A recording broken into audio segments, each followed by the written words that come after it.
cet événement organisé par l'Alliance française de Dublin. Donc je suis Laurent Audouin, illustrateur jeunesse. Et bien je vous fais visiter un petit peu mon atelier d'illustration, là où je travaille.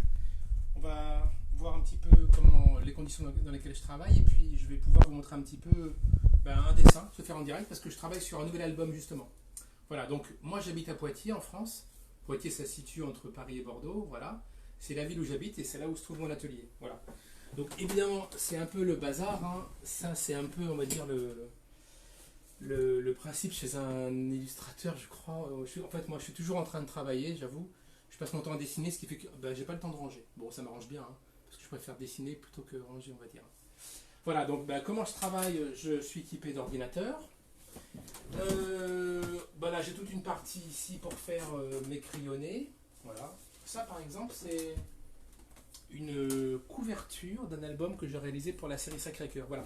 Ouais, je vous ai pas dit, je travaille pour la jeunesse surtout. Hein, c'est-à-dire que je travaille pour J'aime lire, pas mal en ce moment, le magazine J'aime lire, mais aussi pour tout un tas de séries de livres chez Nathan, Frisson CP, chez Sarbacane, Les Enquêtes de Mirette. Et en ce moment, je travaille sur une série qui s'appelle Les Aventures Fantastiques de Sacré-Cœur. Bon, Sacré-Cœur, c'est un petit garçon qui vit en 1900 à Paris, avec Amélie Sard. Ça se passe, c'est aux éditions du Petit Lézard. Quoi dire, on a déjà fait 11 albums, le 12e est en préparation, c'est celui-ci sur lequel je suis en train de travailler. Sacré-Cœur, je vais vous montrer un petit peu à quoi il ressemble. Ça, c'est un des albums, c'était le 8e de la série. Voilà. Cette série, elle plaît beaucoup aux enfants. Hein. Voilà. Je reçois d'ailleurs régulièrement du courrier. Ce petit courrier, il a été arrivé hier encore. Voilà, Baptiste, un petit garçon qui a 6 ans, je crois. Vous voyez, dès 6 ans, en fait, il y a des lecteurs de cette série. Donc voilà comment je travaille. Ça, c'était la couverture. Donc il y a toujours une première étape qui est la phase des crayonnés. Alors, moi, ma particularité, enfin, je ne sais pas comment font les autres illustrateurs, à vrai dire, mais moi, c'est comme ça. Je fais toujours le décor d'un côté. Voilà, vide. Et après, je vais placer les personnages au fur et à mesure. Je rajoute un petit peu comme quand on fait un gâteau, on rajoute un peu la garniture autour, des couches successives, c'est ce que je fais. Là, par exemple, cet album s'appelait Les Zombies des Catacombes, s'appelle. Donc j'ai dessiné les catacombes, toujours d'après photo. Je travaille, tous mes décors sont faits d'après photo. Donc, comme on parle de zombies, il faut bien en voir des zombies. Donc sur la couverture, le voilà, mon zombie. Voilà. Et puis il nous manque le Sacré-Cœur, enfin les personnages principaux Sacré-Cœur, la petite fantôme Abigail qui intervient beaucoup dans les histoires aussi. Et je vais les rajouter après, voilà.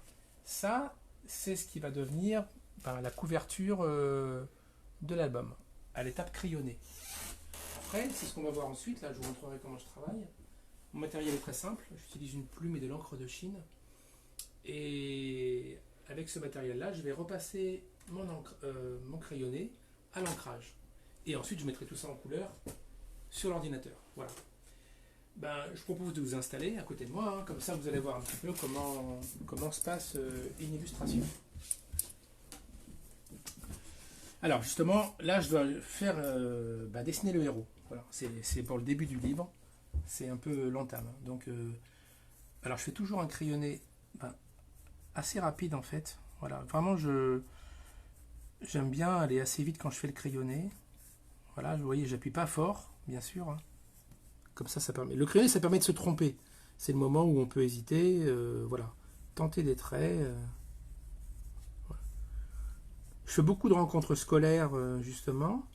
Et bien, il y a quelques mois, j'étais avec mon ami Geoffroy de Pénard, qui est aussi illustrateur. Hein. Nous étions invités à l'école française de Dublin. Voilà. Et nous avons montré aux enfants de l'école primaire comment se faisait notre travail d'illustrateur. Voilà. Je leur ai montré un peu comment je travaillais, voilà, en leur expliquant qu'un crayonné, c'est une étape importante, l'étape où on peut se tromper, l'étape où il ne faut pas hésiter à recommencer. Hein. C'est pas rater forcément. Se tromper, c'est hésiter, c'est pas rater. Hein. Voilà. Vous voyez, là voilà la première base du crayonné. Terminé pour le crayon. Donc ma plume et mon encre de Chine. Voilà, ça c'est le moment. Voilà, vous avez vu que le passage du crayonné, c'est un passage où la main elle va dans tous les sens, on va très vite. Et là l'ancrage, c'est le moment zen. Voilà.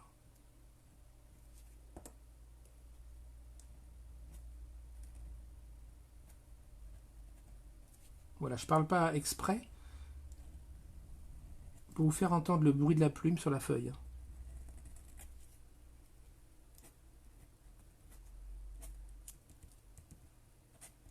Vous devez bien entendre normalement ce crissement là.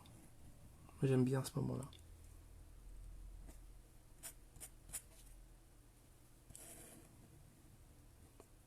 Là, c'est le moment où il faut être ultra concentré en fait. Ça y est, le personnage prend vie. Hein. Donc la tête elle est faite. Maintenant la casquette.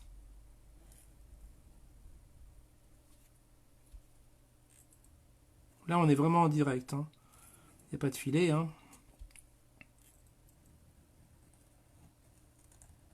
S'il y a une tâche, eh ben, on recommence.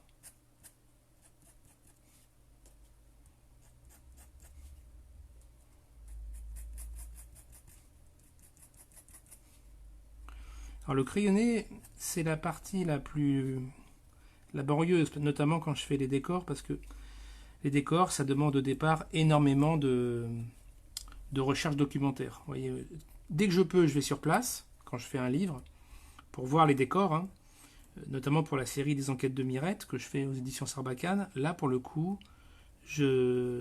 comme ça se passe à notre époque, comme c'est contemporain, chaque album, en fait, me permet d'aller voir sur place à quoi ressemblent vraiment les décors et de faire des photos.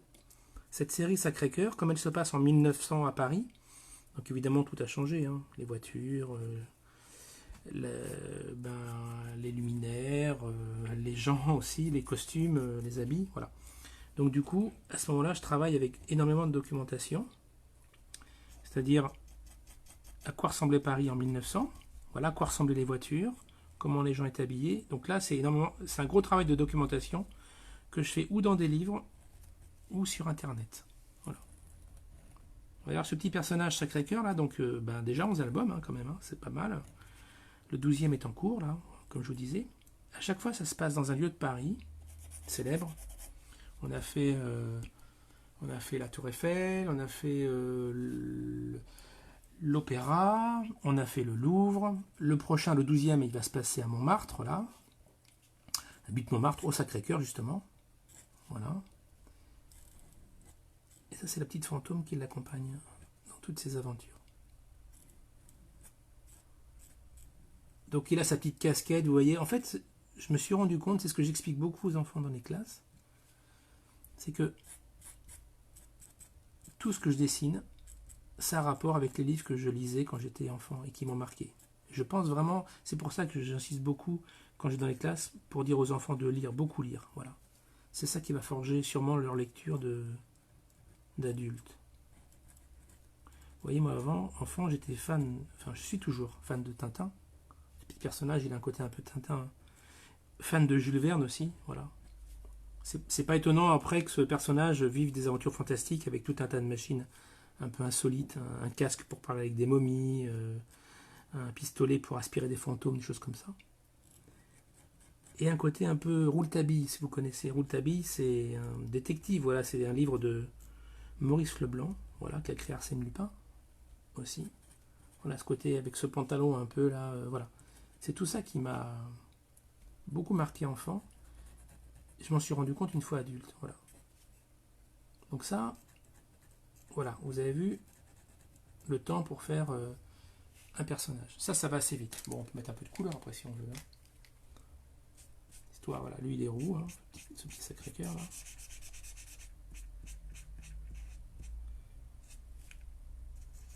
Voilà.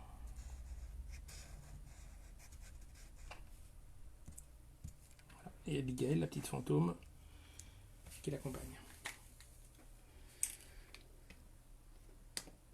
Donc voilà comment je travaille. Donc alors, à partir de là, quand Amélie Sarne, l'auteur, elle a écrit son histoire, donc là j'ai reçu le synopsis du 12e album, c'est-à-dire en fait le synopsis, c'est-à-dire qu'Amélie, elle imagine toute l'histoire, elle me l'envoie en résumé chapitre par chapitre, et elle me le fait valider. Voilà. Moi je valide, et une fois que c'est validé, à ce moment-là, je, je lui dis ok, hein, ou si j'ai des remarques, on en parle ensemble. Après, elle va écrire toute l'histoire. Voilà. Quand toute l'histoire est écrite, à ce moment-là, je commence à faire mes recherches. Je commence à fabriquer en vrai la machine, parce que comme je disais, dans ces albums, il y a à chaque fois une machine. Et une fois que c'est fait, après, je commence à faire les crayonnés. Et ça va me prendre à peu près 3 mois, à peu près. À peu près 3 mois de crayonné, après plus l'ancrage, voilà. Et puis je vais faire les couleurs. En gros, l'album va me prendre 4 mois de travail, à peu près. Vous voyez, là, je commence le nouveau, là, on est début juillet. Il sera terminé à l'automne. Et puis à l'automne, ce sera enfin pour la sortie au mois de janvier. Voilà. Alors je travaille toujours très vertical. Généralement, c'est plutôt dans les pages à l'horizontale. Voilà. Alors, oui, donc quand je suis venu, je voulais vous dire ça aussi, c'est important. Quand je suis venu rencontrer les enfants à l'école française, on a beaucoup discuté, je leur ai montré comment je travaillais, et surtout il y a un truc qui était très drôle. C'est ce que je vais refaire maintenant là, c'est dans, pendant les moments de récréation, ils voulaient tous des autographes, ça c'est rigolo. Et alors on a commencé à faire des dédicaces sur des chaussures. Et ça, je dois dire que c'est assez rigolo, moi j'aime bien. Parce que c'est bien que les enfants lisent, j'aime bien, mais j'aime bien aussi qu'ils puissent garder un petit souvenir, ça c'est sympa. Alors voilà, ça s'est passé comme ça. La dédicace sur Converse, je dois dire que c'est quand même quelque chose que je fais maintenant assez souvent, j'aime bien. Ça, ce sont les miennes, quasi neuves, on va dire. Et voilà, je vais vous faire un petit peu en guise de dédicace de notre événement, là, cette petite dédicace sur la chaussure. J'espère y arriver. J'espère que vous verrez bien.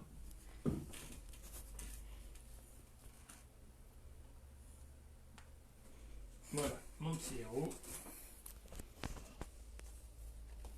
Les enfants étaient vraiment contents de repartir avec leurs chaussures. Je leur disais à chaque fois, mais vos parents, ils vont pas dire, ils vont pas vous gronder. Ça leur est égal.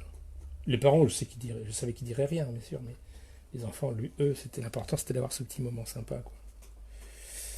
Et ben moi, du coup, je serais un peu comme eux. J'aurais ma chaussure aussi dédicacée après tout. Faut pas oublier que quand on est illustrateur jeunesse, souvent, c'est qu'on est resté comme un peu gamin, j'avoue.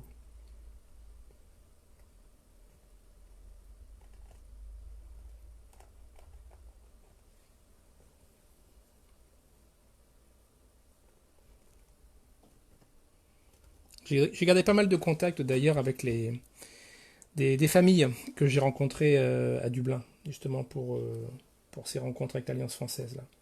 Il y a pas mal de familles qui m'ont écrit. Il y a même une famille qui est venue me voir d'ailleurs à Poitiers, chez moi directement, il y a quelques mois de ça. Voilà. Et j'aime bien garder des contacts comme ça avec les gens que j'ai rencontrés. Voilà. J'ai beaucoup d'échanges avec les familles, avec les lecteurs aussi. J'aime bien ça. Comme vous voyez ce dessin que j'ai reçu il n'y a pas longtemps, quoi. Alors là, j'ai fait Sacré-Cœur, et je fais aussi la petite chauve-souris Mimi, qui est dans tous les albums. C'est la petite chauve-souris qui l'accompagne. Bon, dans les histoires, elle ne sert pas à grand chose, hein. Elle parle pas. Elle fait juste un petit cri, c'est hi, ouais, c'est tout. Mais sa présence est toujours rassurante. Moi, j'aime bien la voir, Mimi. Et je sais que les lecteurs aiment bien retrouver aussi ce petit personnage-là.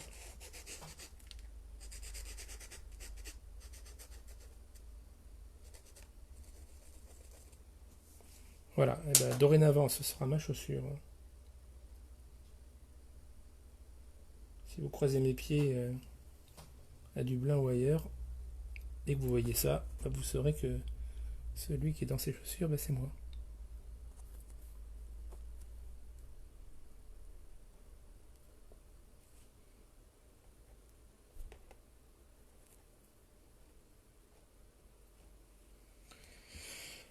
Voilà, je crois que c'est notre petit Sacré-Cœur que voilà.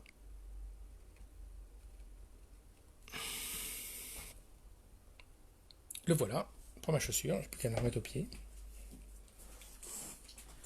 Alors, je sais pas forcément, comme je filme là, j'ai pas pu voir si vous aviez en direct des questions ou des choses qui pouvaient vous intéresser. Ce que je peux vous dire, c'est que cette série Sacré-Cœur, on va en faire encore plein avec Amélie. Voilà. On a même prévu de l'adapter en dessin animé. Voilà. Ça m'est déjà arrivé d'adapter en dessin animé pour cette série, là, des enquêtes de Mirette. Peut-être que vous avez déjà vu. Je ne sais pas si ça passe en Irlande, par exemple, mais ça passe dans pas mal de pays. Mirette, c'est une petite détective avec son assistant.